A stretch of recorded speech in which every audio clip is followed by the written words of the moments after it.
And we're live. Okay, we're live, Senate Appropriations, the 29th of January, going through the Budget Adjustment Act. Now we're talking to the Agency of Education about their budget adjustments and the governor's recommend.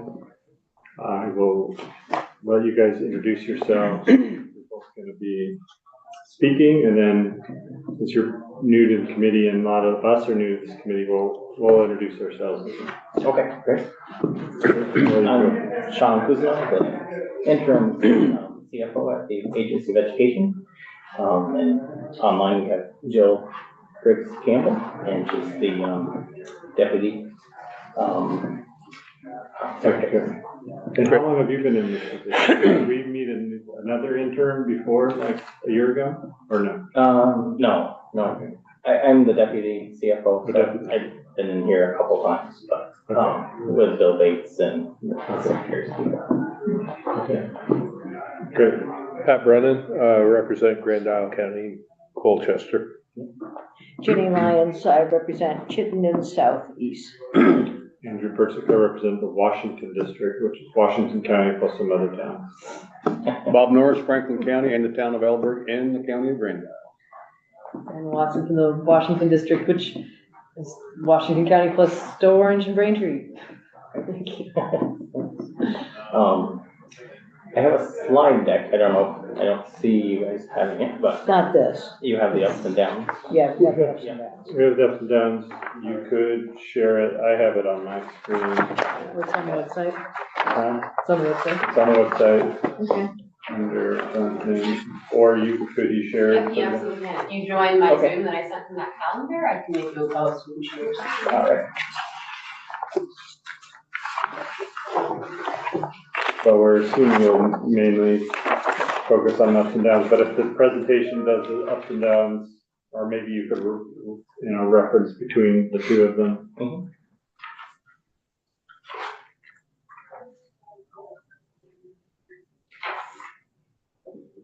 Because yeah, we have both of them.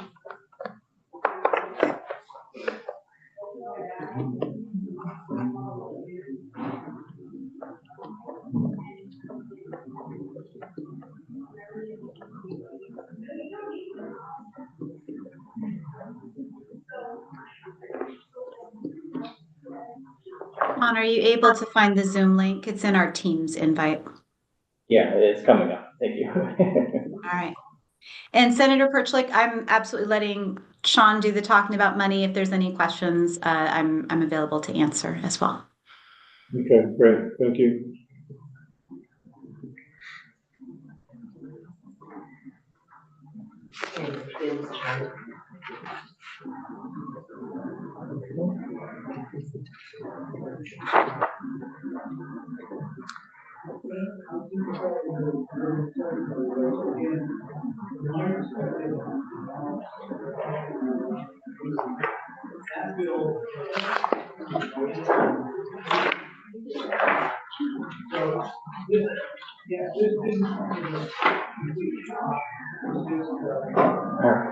Here we go. So, yeah, I'm here to talk about the budget adjustment. We're going to go over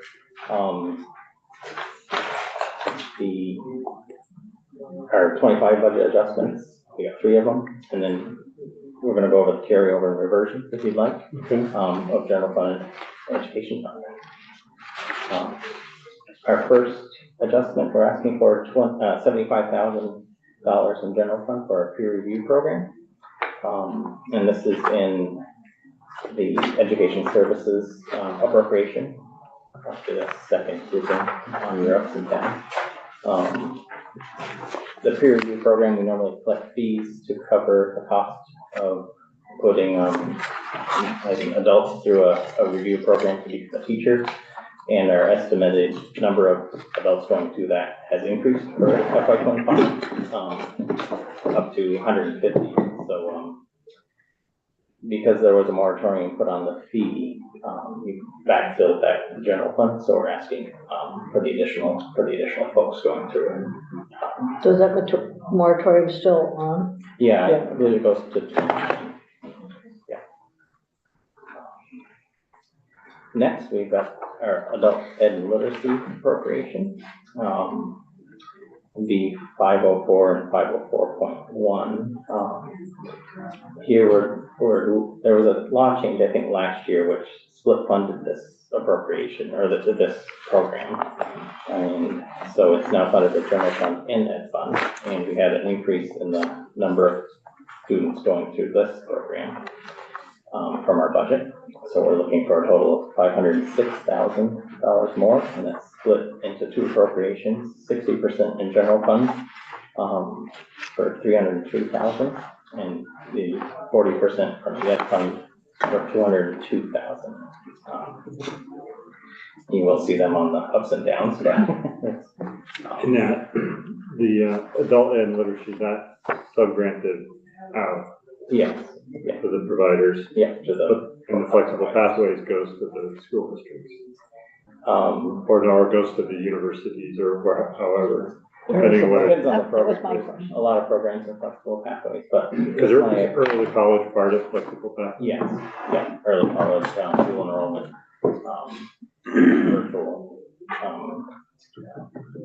but the one we're looking for an increase is just the adult and ed program. Right, and the, section B 505, the adjusted ed payment, here we're looking to reduce, that appropriation by $11 million. We had $3 million in there for the EL categorical aid, which was new last year. That ended up having its own appropriation. And when it was pulled out during the session, money was put there, but I had money in this appropriation for that new program, and it just wasn't reduced, so we kind of had it in the budget twice. So this cleans that up. And then the big appropriation, our spending grant, we're looking for $8 million reduction.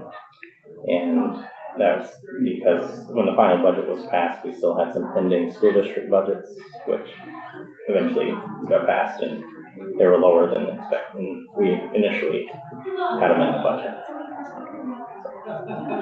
Looking to give that money back. Universal meals, again, the appropriation here was higher than it needs to be now, based on our most updated estimate from our nutrition office. So we're giving back 2.9 million.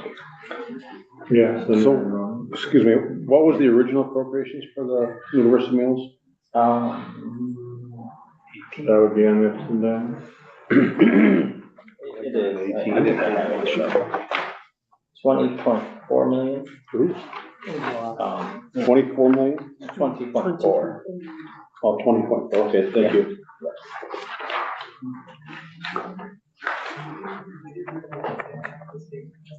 All right, so that covers our 25 budget request. And now we can move into the carryover and reversion. And we'll start with general fund. If you're on the slides, we're at slide 8. Here we have our two operating appropriations, finance and administration and education services. A small purchase order on the finance and admin. And then we asked for carry forward of $893,000 for most of it, or almost half of it was obligated for sub-grants and contracts from the previous year. And then we have some new items listed on the slide that we asked permission to spend the money on. So intern program, we had some reserved for pay act, and then some database overhauls. So when you say a purchase order, that, I've seen carryover reversions and, but when you say a purchase, that's just like a purchase order that stand over the. Yeah, fiscal fiscal year. years. Yeah. So that would be added to the 893 or 846 carryover? Yeah, it's a different appropriation, but yeah, overall. Center West. Thank you. I'm interested in that, you're wanting to carry over the 893, but you want to refer 100,000. I think I missed like why, like what the logic was. Yeah, well, we wanted to carry over all of it, but they told us we had to revert 100,000. Oh, okay. So, All right. there it is. There we are. Okay, thanks. Yeah, we had plans for it, but they said no, so. Fair enough. Next on general fund, we have three other appropriations, adult ed again, flexible pathways again, and then the state board had a very small balance. These are all obligated on sub-grants for contracts. And then the 509,000 in flexible pathways, we're carrying it to cover the spring semester of dual enrollment. So that gets paid this year, so we carry the balance to help offset that cost. Is it just because dual enrollment, you're expecting more of it? And is it, when this flexible pathways, is it just dual enrollment, or is there anything else in there? Because flexible pathways can mean a lot more than dual enrollment. Right, yes, there was high school completion and early college, but this, the balance we're carrying just for dual enrollment. Yeah.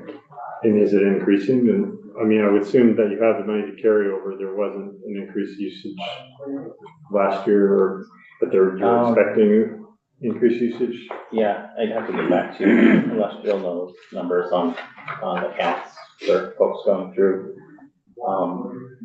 That would be why you'd have to carry forward. Is like you budgeted it, not as many people signed up for it, so you'd have that money to carry forward, but you're expecting this money. And I guess it also depends on what you're proposing for next year. Right, yeah. Would you mind clarifying, this is actually, it's not reflective of an increase of an increase of demand, that this is actually just the way that we account for the spring semester tuition payments? Would you mind just explaining a little bit more there? And then we will actually be releasing a report, hopefully by the end of this week, that's looking at the actual enrollment trends around early college and dual enrollment. So folks will have those numbers, but that's not what's tied to this. This is just a function of how the system is paid out. If you wouldn't mind just explaining a little bit more. This is carried forward really from FY23 to FY24 money To 25, yes. So you already had this money. Right. So we're using this carry forward to cover the costs that were incurred for the spring semester last year. Right. That's kind of when you get billed for them. Right, will be billed after the university year. Yeah. I get it. Yeah. All right, moving on to Ed Fund. We've got a little bit in our finance and administration appropriation, some contract obligations.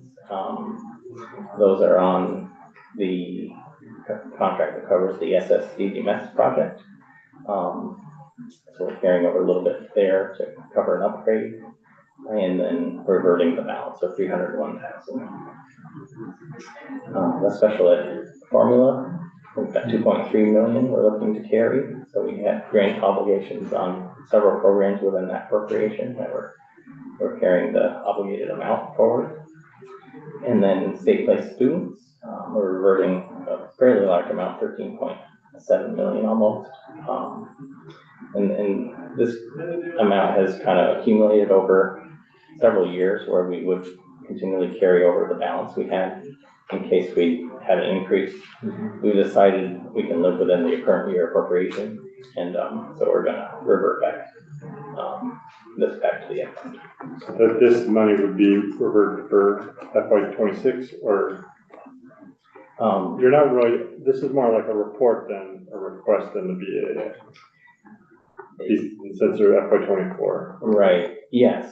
It's kind of how we've always kind of explained the BAA. We ask, we show our request, and then because the reversions and carryover also show up in the BAA. So we're kind of explaining that. It's not new money for sure. Okay. Right? Yeah. In the state place students, was there a time that it was higher and that's why the money was appropriated, or was it just slowly built up over time to get to this 13 million? There was a time it was higher, but the last 5 or so years it's been lower. So I think we were expecting it to spike back up, and it never did.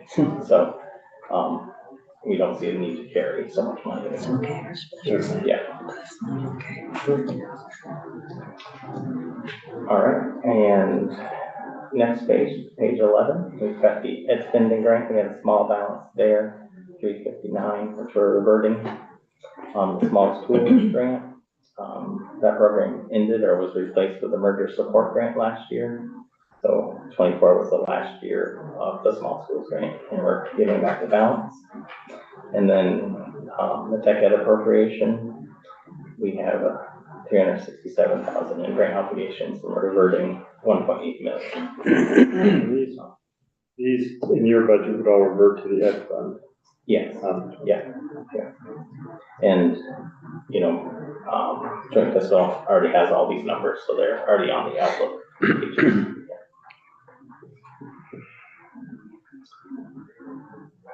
So like on your last slide on the universal meals, you're proposing to revert 2 million for this year. Yeah, the 2.9 million is a current year reduction in the current year appropriation. We're also reverting 6.2 million of a FY24 balance that wasn't needed. And you're not expecting it to be needed, Right. The rest of the fiscal year. Yes, because I think we're expecting to need 17.5 million, and that's what we have after. So total between the two, which I think was the one we passed it, we weren't sure how much it was, so we appropriated 28 million or Yes, something. So right, yeah, between the 2 million and 6 million, and maybe even some before, we've got it down to Yeah, under 18. each year, right. Okay. And then, Senator Watson. I do have a question about this, the small schools grant, you said that this was for support for districts to merge, is that correct? well, small schools supported small schools, and It used to be just a grant that small schools got. Grant. yes, Okay, and You met this condition, you got a grant. okay, thank you. they replaced it with a merger support grant, the same appropriation number, but it's a different, works a little different. But just reverting. Reverting last year's balance. Yeah. Let's see, flexible pathways. We've got ed fund money to carry over 1.7 million, and then 1.3 to revert. The 1.7 is for obligations, final FY24 costs, and then we're keeping a little there too, in case we have some FY25 increases that we're expecting. So this is ESSER? These are ESSER dollars? No, all ed fund. All ESSER? Ed fund. Oh, I think the mumble, so sorry. Yeah. And then the final number is our PCB appropriation. We had 16.3 million almost to carry over, and that money's all obligated or spent already, so it's moving along. And I think that's it for me. Unless you guys have questions. I think so. I don't think so. At least I don't have questions. I think some of the questions will be for your next fiscal year budget and these changes. It's good that we've got universal meals continues to be cheaper. Right. So no, I don't have any other questions. Anybody else? Or does Ms. Briggs Campbell have any last things that we didn't ask about? That we should have? This is our third round of this, and you are by far the most efficient. Yeah. That's what we like to be. We want you to get back to work on Right. all the other things we got going on. What makes you think I wasn't reviewing a little bit to my side the next round of documents coming out, which you'll be hearing about tomorrow? So I'm sure we'll have more questions to come. So we look forward to hearing about all those new details. All right, well, thanks for your time. That's great. We appreciate it. Thank you all. Have a good afternoon. thank you. Okay, so we will